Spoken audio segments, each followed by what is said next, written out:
Bom, pessoal, quero desejar um bom dia a todo mundo, a todos os colegas de ministério que estão aqui, da gestão, aos colegas da assistência também, aos colegas da academia, a vocês todos presentes, aos portadores de doenças raras que estão aqui hoje, estão nos acompanhando pelos canais virtuais, né, aos membros de associações ou aquelas pessoas que vieram aqui individualmente, né, nessa luta eterna que é conseguir avançar nessa política de doenças raras.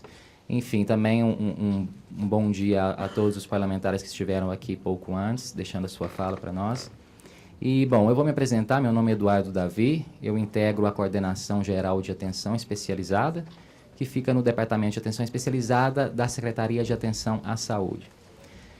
Nessa secretaria, neste departamento e nessa coordenação, a gente tem boa parte do que a gente conhece pela política nacional de atenção aos portadores, às pessoas com doenças raras, né, de atenção integral às pessoas com doenças raras. Estou aqui representando como substituto o Dr. Fernando Machado de Araújo, que é o diretor deste departamento, e o Dr. Sandro José Martins, que é o coordenador da Coordenação Geral de Atenção Especializada.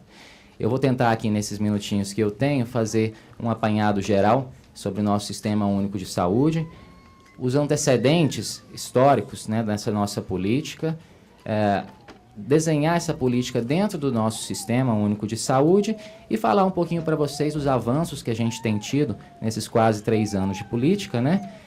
Alguns dos desafios que vocês devem reconhecer também comigo que são ainda bastante e algumas das nossas expectativas, né, para esse ano de 2017 que já está correndo aí.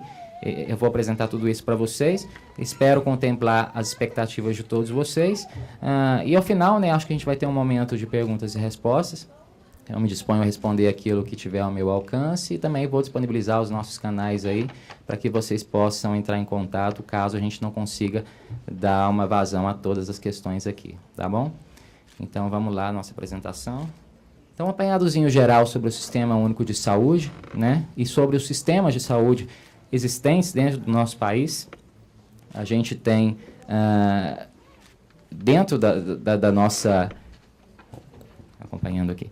Dentro do nosso país, a gente tem diversos sistemas de saúde que se comunicam, mas é um sistema misto entre público e privado, né, que ele, historicamente, se caracterizou por 3 fases para a gente chegar ao momento atual de construção de Sistema Único de Saúde que a gente tem, né.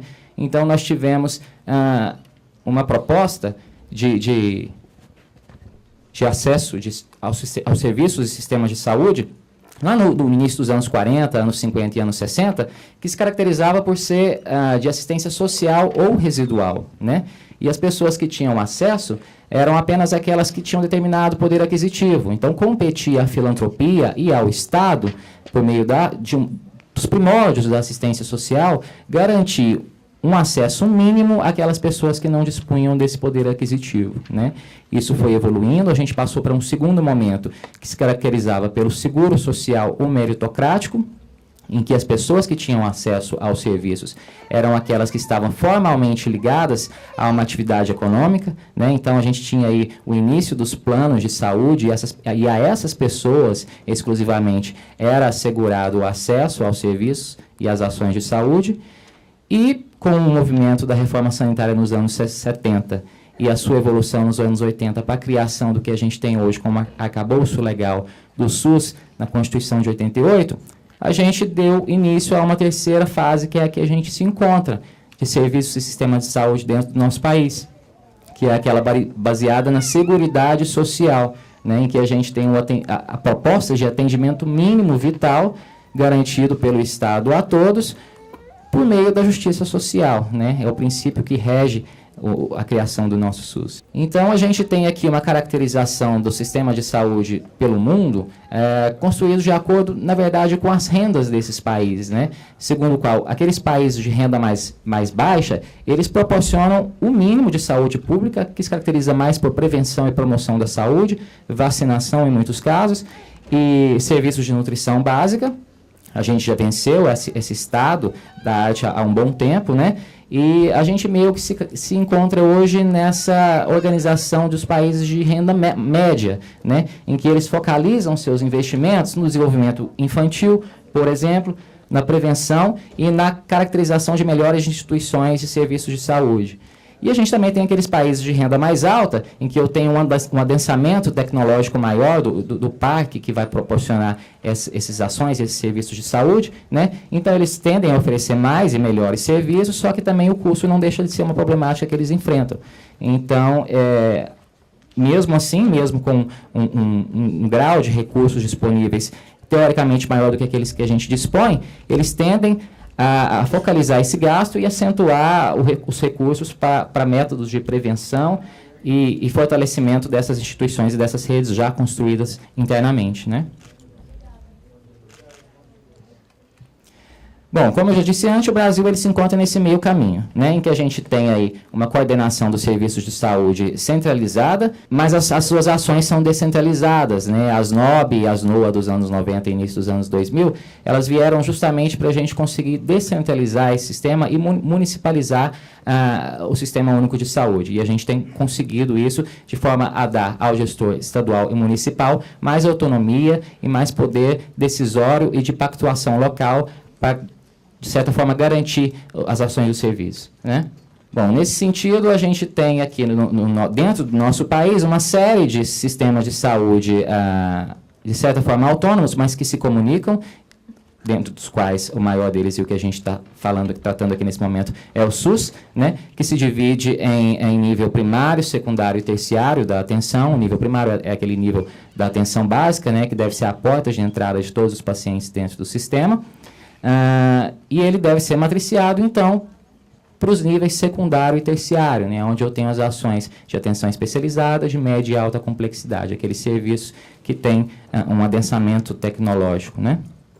Eu tenho também a saúde suplementar, representada pelos planos privados e pelos convênios de saúde.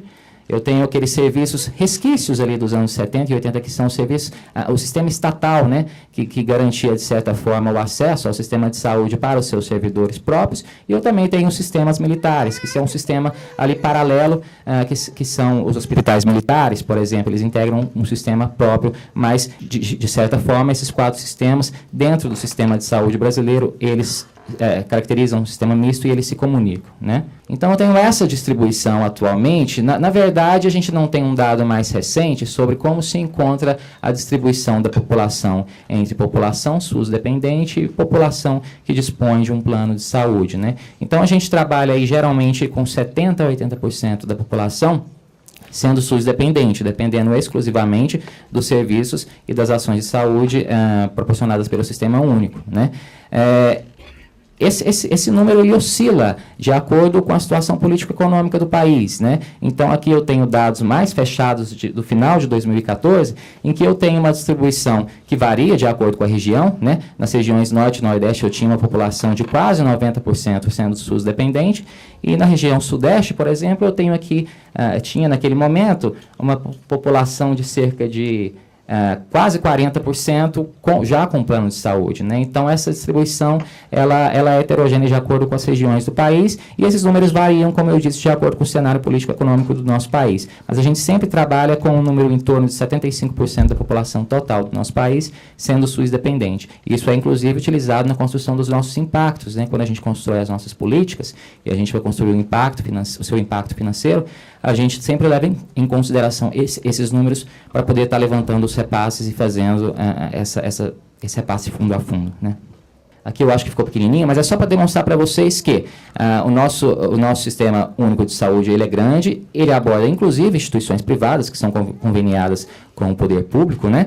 Mas eu tenho uma distribuição aqui de, olha só, em termos de quantidade de estabelecimentos de saúde existentes hoje no nosso país, de aproximadamente 290 mil, distribuídos aí entre os níveis ambulatoriais, hospitalares, de atenção especializada, eu tenho que 78 mil são próprios do serviço público, e a grande maioria, representada principalmente por aquelas ligadas à atenção especializada, serviços de apoio diagnóstico e terapêutico, consultórios, né, especializados.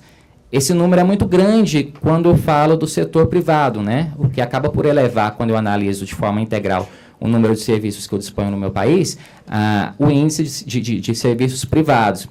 Mas é importante lembrar que o sistema privado ele complementa o SUS de certa forma, né? E boa parte dos serviços privados eles estão conveniados com o SUS para ofertar atendimento e ações de saúde à população.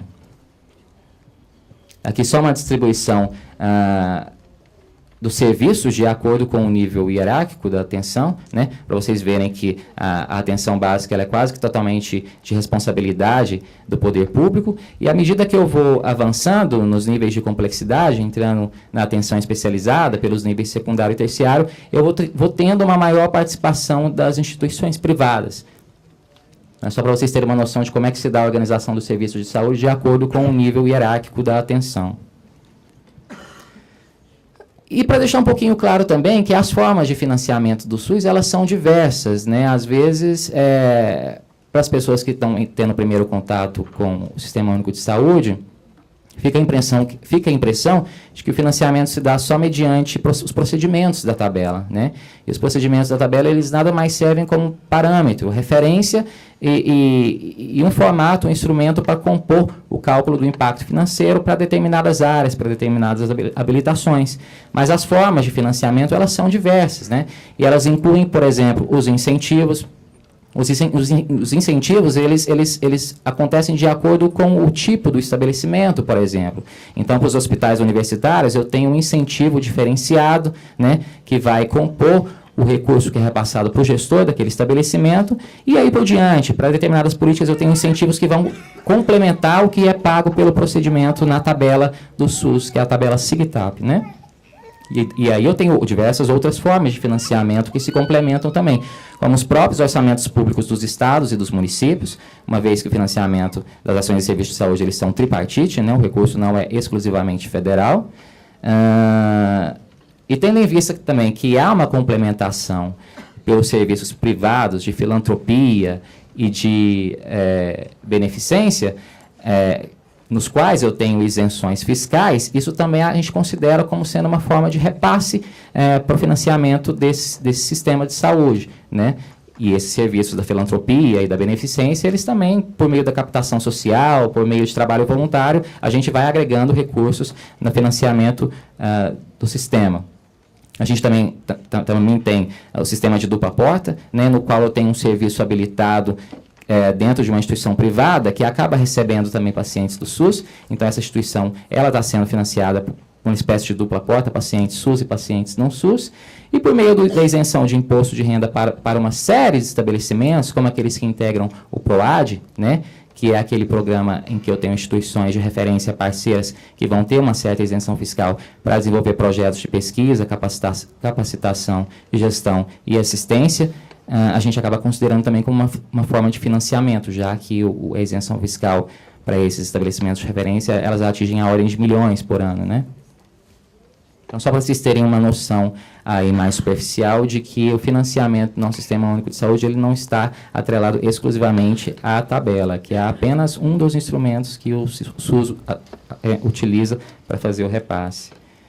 E entrando um pouquinho mais agora na esfera, né, das doenças raras, vocês sabem que a sua caracterização, conceito e definição, ela varia muito, né, de acordo com os seus países. Não há, dentro do país, do Brasil, não há um conceito fechado, mesmo porque os estudos epidemiológicos, a gente carece desses estudos para muitas das doenças, né, e como a extensão, o número, a quantidade, o volume de doenças raras, eles são enormes, fica às vezes muito difícil da gente caracterizar a prevalência de cada uma dessas doenças, né? Então, muitas vezes a gente acaba adotando números que são de referência para outros países. No caso do Brasil, a gente adotou o parâmetro da OMS, né?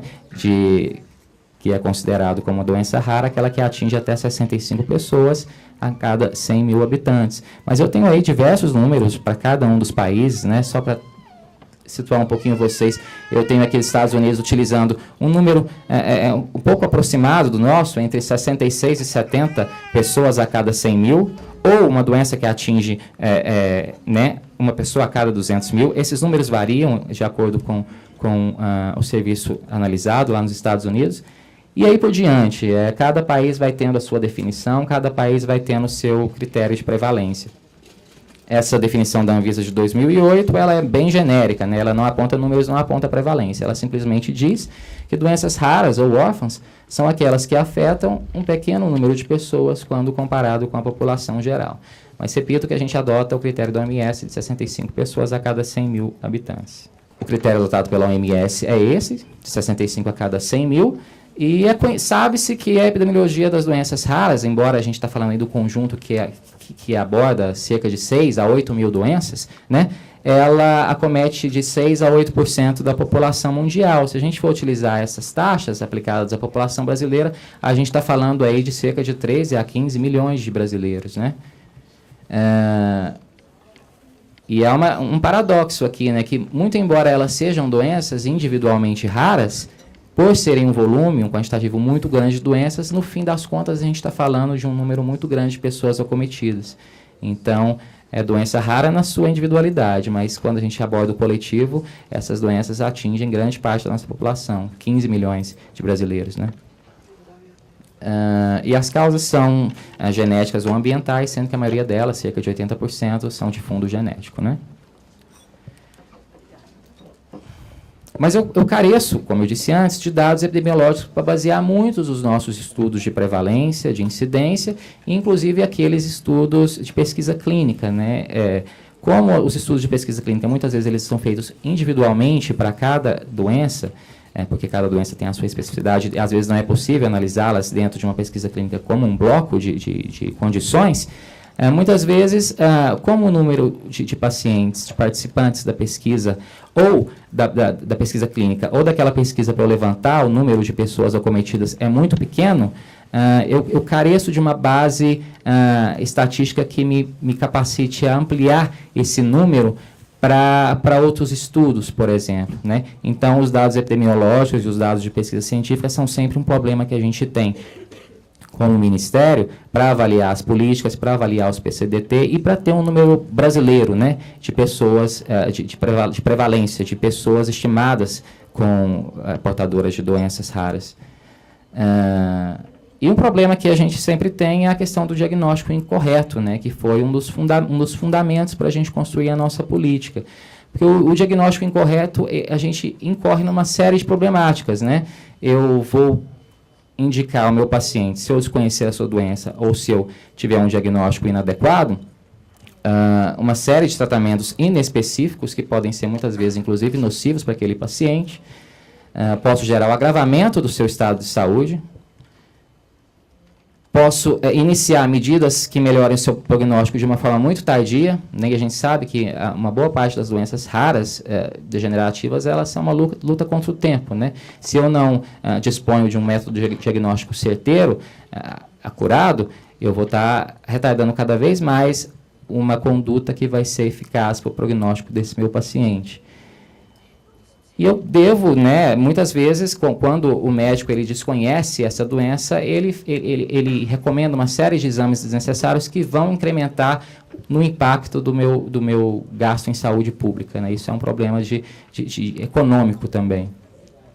A questão dos PCDT, que eu imagino que alguns de vocês estejam ansiosos, né? A gente já tem, para doenças raras, 36 protocolos clínicos de diretrizes terapêuticas no Sistema Único de Saúde.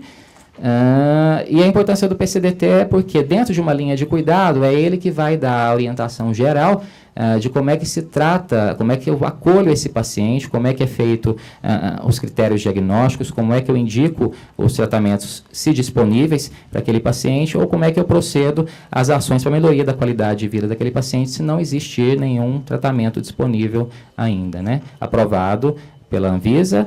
E, repito, não basta ser aprovado pela Anvisa, eu preciso que esses medicamentos sejam avaliados pela Conitec. A gente tem uma colega aqui que vai falar daqui a pouquinho como funciona a Conitec e como é que se dá todo o processo e qual a importância desses medicamentos passarem pela avaliação da Conitec, né? Não basta que eles sejam registrados na Anvisa.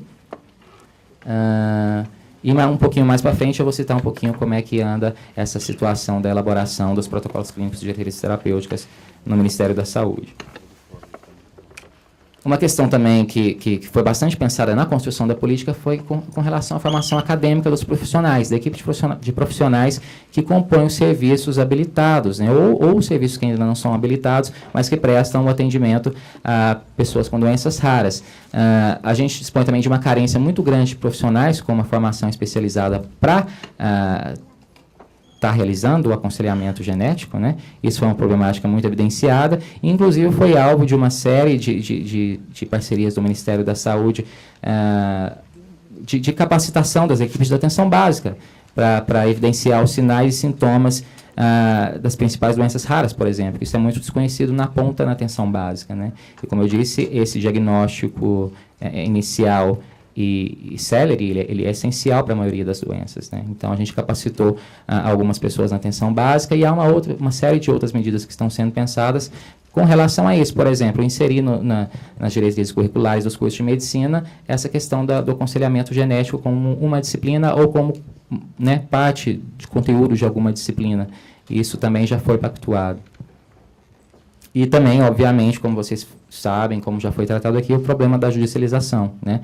A gente tem uma série de medicamentos que ou não estão registrados ainda na Anvisa, ou não estão precificados, ou estão ambos, mas os laboratórios não comercializam de alguma forma, ou são terapias que estão disponíveis lá fora, mas às vezes nem lá fora elas têm indicadores de eficácia e segurança para esses pacientes, né? O que é alvo da análise da Conitec, daí a importância de que esses medicamentos, uma vez registrados, eles ainda passem pelo crivo da Conitec, mas esses medicamentos, então, são alvos de muitos processos judiciais, né?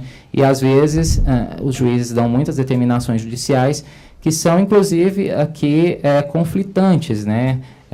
Em uma vara você tem uma determinação para que se proceda a realização daquele tratamento em determinado paciente, em outra localidade não, e muitas vezes não é estabelecido o fluxo como isso vai se dar, né? E uma vez iniciado aquele tratamento, fica muito difícil depois eu retirar aquela droga, aquele medicamento, se for constatado que ele está sendo até nocivo para aquele cidadão.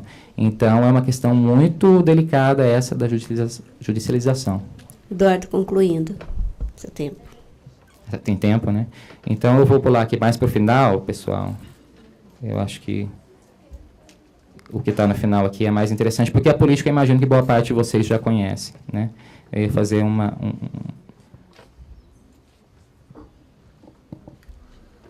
Vou entrar aqui, então, nos avanços que a gente teve desde 2014, quando a Política Nacional da Atenção Integral a Pessoas com Doenças Raras foi lançada. A gente tem hoje 7 serviços habilitados, embora a gente saiba que uma série de estabelecimentos realiza o cuidado. Hoje temos 7 habilitados no Ministério da Saúde, que vão ter direito ao repasse das equipes e ao custeio pós-produção, né? No nosso sistema de apoio à implementação de políticas de saúde, que é por onde os gestores cadastram as propostas, nós temos hoje cerca de 5 a 6 serviços sendo analisados para serem habilitados também. Esses serviços estão hoje em Curitiba, Anápolis, Goiás, Recife, Rio de Janeiro, Porto Alegre, Brasília e Santo André, São Paulo. E a gente ontem conseguiu verificar que já há uma produção informada e que, em tese, essa produção já foi paga para alguns dos serviços, né? Que foram o Hospital de Apoio daqui de Brasília, a PAI de Anápolis e o Hospital das Clínicas de Porto Alegre. Esses serviços a gente já tem produção informada no CIASUS, e já tem, então, o pagamento desses procedimentos realizados para esses 3 serviços. Aqui eu cito os 36 protocolos clínicos e diretrizes terapêuticas de doenças raras que eu já tenho disponíveis no SUS. E vou comentar aqui um pouquinho agora dos desafios, né? Que a maioria de vocês já devem conhecer também, que a gente está enfrentando para melhorar a política. O primeiro é o custeio mensal das equipes. Esse custeio está definido na portaria 199 de 2014, para as equipes, né, seja do serviço de atenção especializada, seja do serviço de referência. Acontece que, quando essa portaria foi criada, ela estabeleceu esse recurso e não há uma previsão legal de que o Ministério da Saúde possa fazer o repasse para as equipes, né? Porque muitas vezes esses estabelecimentos eles não são próprios, eles são privados ou sem fins lucrativos, e não há essa previsão legal de que o Ministério da Saúde possa fazer o repasse para as equipes. Então, na possível revisão da portaria, que a gente está procedendo agora, a gente vai tentar qualificar um pouquinho melhor essa escrita da portaria, porque da forma como ela está, a gente encontra um impedimento legal para fazer esse repasse para as equipes, que muitas vezes elas não são próprias, né? Elas podem ser de um serviço privado ou sem fins lucrativos. Então, essa é uma das propostas que a gente está procedendo na nossa revisão, que a gente está já em vias de realizar dentro do Ministério com alguns parceiros, né? E um dos maiores problemas que a gente encarou nesses últimos meses foi realmente a elaboração do PCDT.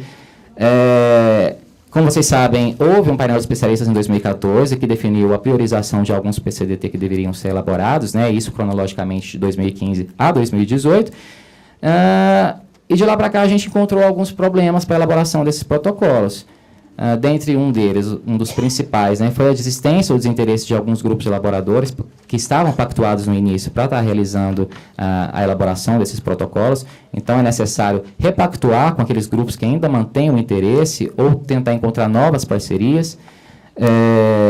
Também houve uma revisão e alguns desses procedimentos, internamente, a gente viu que poderiam se encaixar em protocolos já existentes, bastando uma revisão daquele protocolo, como, por exemplo, a doença de Still, né, que a gente poderia, ao invés de criar todo um protocolo novo, acelerar o processo, incluindo dentro do protocolo do PCDT de artrite reumatoide, por exemplo. Então, houve essa análise para que a gente pudesse dar agora um andamento mais célere na elaboração desses protocolos.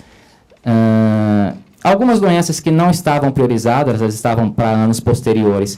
Por dentro do Ministério haver algumas parcerias, como, por exemplo, por meio de PROAD, a gente conseguiu antecipar, né, muito embora elas estivessem no momento posterior da priorização, outros instrumentos internos do Ministério garantiram que houvesse um início da elaboração desses protocolos, né? Talvez a Ávila da Conitec vá citar isso um pouco mais à frente.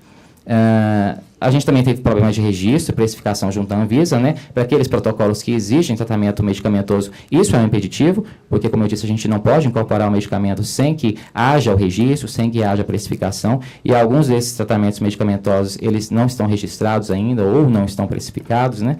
Junto à Anvisa. Houve, nesse momento, também nesse meio termo, algumas emergências em saúde que tiraram o nosso foco da elaboração desses protocolos, como a questão da Zika e da microcefalia, e também o cenário político-econômico, que foi desfavorável para a gente nesse sentido, porque houve uma troca de dirigentes muito grande dentro do Ministério e um contingenciamento de recursos que acaba, né, atrasando um pouco a condução da elaboração desses protocolos. Então, a proposta é acelerar o processo para o cumprimento dessa lista pactuada, incorporar condições em protocolos já existentes, como foi o caso da doença de Still que eu citei. A gente vai ter um processo mais célere se a gente fizer esse tipo de análise. Adiantar aqueles protocolos que estão em etapas mais avançadas de elaboração. A gente já tem alguns em etapas bem avançadas, mais finais de elaboração do protocolo. E restabelecer o contato com aqueles grupos elaboradores que há um ano atrás não se mostraram favoráveis a continuar a elaboração e também firmar novas parcerias de grupos que possam estar elaborando esses protocolos. E finalizando aqui, algumas das perspectivas, né, condensando todas as perspectivas para esse ano de 2017, é a revisão da portaria 199, que a gente já tem meio que encaminhado aqueles pontos da portaria que a gente gostaria de revisar. Um deles é o custeio mensal das equipes, que, como eu disse aqui agora, não há uma previsão legal para o repasse direto a essas equipes, então a gente tem que, às vezes, reformatar esse artigo e deixá-lo de uma forma que seja possível viabilizar. E também fazer algumas considerações acerca das informações dos procedimentos, né, que hoje eles são informados via APAC, que tem validade de 3 meses, numa APAC de continuidades, essas questõezinhas mais técnicas que também vão ser alvos da nossa revisão. No tocante à pesquisa clínica, a gente está sendo convidado para algumas conversas dentro da Coneco para flexibilizar as pesquisas, com a proposta de flexibilização das pesquisas clínicas. No tocante a um projeto RarasNet, que é um aplicativo móvel para divulgação de informações com relação a doenças raras, a gente tem uma parceria com o Observatório de Doenças Raras da UNB para estar desenvolvendo esse aplicativo. Ele está no estágio mais avançado também de desenvolvimento, bastando que a gente faça o barramento, né, da proposta do Observatório e do pessoal que estão trabalhando com eles com a nossa plataforma do Ministério da Saúde. Isso vai ser um ganho também em termos de técnicos de informação para doenças raras. E, por fim, a questão do PCDT, que eu adiantei um pouquinho para vocês já, a gente houve todos aqueles problemas que meio que barraram, limitaram, né, a nossa capacidade interna de estar elaborando os protocolos, mas a gente já, em contato com o DGIS, que é onde fica a Conitec, a gente já está alinhando a retomada de elaboração desses protocolos, alguns dos quais já estão em etapa bem avançada, para a gente conseguir cumprir o que foi pactuado no painel de especialistas até 2018, né, aqueles 43 a 47 protocolos, né? E eu acredito que é isso. Eu vou me colocar à disposição em seguida para responder aquilo que eu conseguir responder e também deixo os nossos canais aqui para aquilo que não tiver tempo ou a gente não conseguir dar uma resposta satisfatória. É isso, pessoal. Bom dia.